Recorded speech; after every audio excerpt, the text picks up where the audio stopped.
Danagakia, Nidali Westnell, Theresa Secord, Abuzanadakad, Bernawebskewi. My name is Theresa Secord. It's a great honor for me to be here today. I'm a member of the Penobscot Indian Nation and a traditional Penobscot basket maker. I want to share with you a little bit about my art and the art of the 4 Wabanaki communities in Maine, Penobscot, Passamaquoddy, Micmac, and Maliseet. My community is located in the Penobscot River, a little dot there that you can see. It's an island called Indian Island in the middle of the Penobscot River. This is a photo of my great-grandmother selling her baskets in the 1940s. I'm fortunate to have inherited all of the wooden forms that those baskets were woven around and use all the same tools that were handed down to her from the 1800s. I love this photo because it shows economic sovereignty and sustainability. And she proudly represents the Penobscot culture and our basketry. This is a 4 generations photo of my great-grandmother holding me, my grandmother, and my mother. And it also graphically represents what happened in the 4 tribes in Maine, and that at a critical point in time, shortly after this, there were very few basket makers practicing the art form. And this was because the tradition had skipped a couple of generations, my grandmother's and my mother's.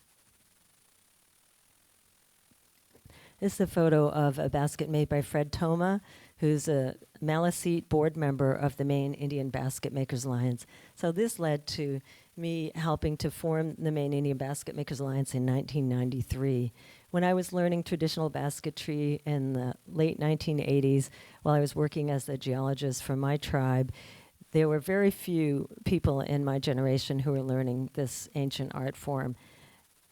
What had happened was, at that point, there were about 50 members statewide, and their average age was about 63. So together with elder basket makers, we formed this organization, and this is the late Angela Barnes sharing Passamaquoddy basketry with her granddaughter. This thread had been disconnected, and we reconnected the program of naturally passing on the art form from generation to generation. Another program was important with these tribal community basketry workshops and some marketing. Over that time period of the last 20 years, we were able to lower the average age of basket makers from 63 to 40, and we increased from the 55 founding members to around 200 members today. So we basically brought forward a whole new generation of basket makers in the 4 tribes. This is one of my baskets. It's a 16-inch ear of corn basket, and is entirely woven of ash from the hardwood tree. A little bit of sweetgrass trim around the cover where the husk and base separate. And for those of you who have been through the museum, you'd see a similar piece that is my piece outside of the cafe and the food exhibition, 2003. This is me selling in the Santa Fe Indian Market. And this was a big moment for us to start entering the markets. And we'd brought our art form back to the point that we were able to market again nationally and, compete in juried exhibitions.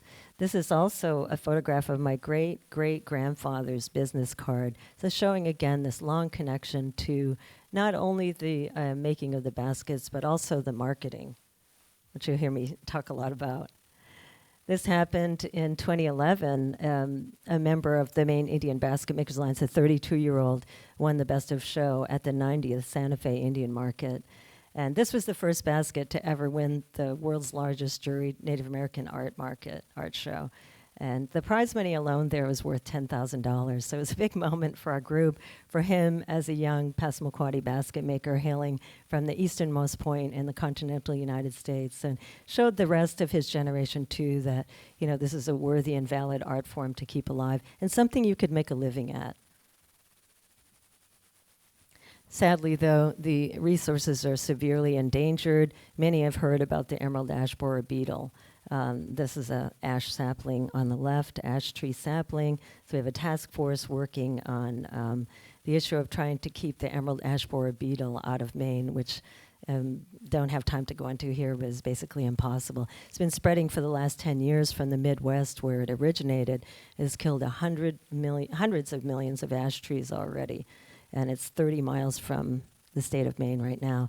The sweetgrass on the right, too, that's being harvested in that photo from Washington County, Maine, at the Passamaquoddy tribe, is also endangered by invasives due to climate change. Invasive plants. So a lot going on there. I put this in. And then sadly, the loss of the ash tree will mean a lot more to our tribe than just the loss of the weaving material. It's said that Gluskabe, our culture hero, shot an arrow into the tree, and from the tree came the Wabanaki, the people of the dawn. So there'll be a much greater loss of culture and tradition. These are Passamaquoddy basket makers and a forester. They're looking at the damaged ash trees in the Midwest. We collaborated with some of our Anishinaabe friends, also U.S. Forest Service, Maine Forest Service, Michigan Forest Service, to bring our basket makers to see firsthand the damage and what it looks like to live without your weaving materials. This is another one of Jeremy Frey's baskets. It's in the shape of a sea urchin. It's about a 12-inch diameter basket. Again, all woven ash with the birch bark medallion. These baskets are Jeremy's as well. And just for detail on the rings, there are 1/32 inch little weavers of the wood. The wood is very pliable and silky that we can weave with it, that kind of fine material. But the brown material in here is cedar bark. And this is the crux of my project here and my community work that I'm bringing back to Maine, is to share alternative uses, alternative materials that we can use to help conserve the ash. So we're using cedar bark in the weft direction, which helps save, and allow us to use less of our precious ash material. This is the missing link that I found at the CRC in Suitland, Maryland, the National Museum of the American Indian Collections. This is a cedar bag that was woven in Maine on Indian Island in 1917. And this is really of crucial importance because a lot of people have seen us introducing cedar bark into the ash and sweetgrass basketry, even our own tribal members, and they're saying, that's not traditional. We didn't weave with cedar bark. And so this is the crucial missing link. What I'll be doing is bringing this back to a tribal community basketry workshop, similar to the ones we had held here with the Maine Indian Basket Makers Alliance. This is at the Passamaquoddy tribe, and introducing the use of cedar bark into our cedar, ash and sweetgrass basketry. Also, basswood fiber is an art, woven art that hasn't been practiced in Maine since 1920. So I'm happy to be in the collections here, looking at fine examples of basswood fiber weaving from across the northern United States, which are very similar to our work in Maine.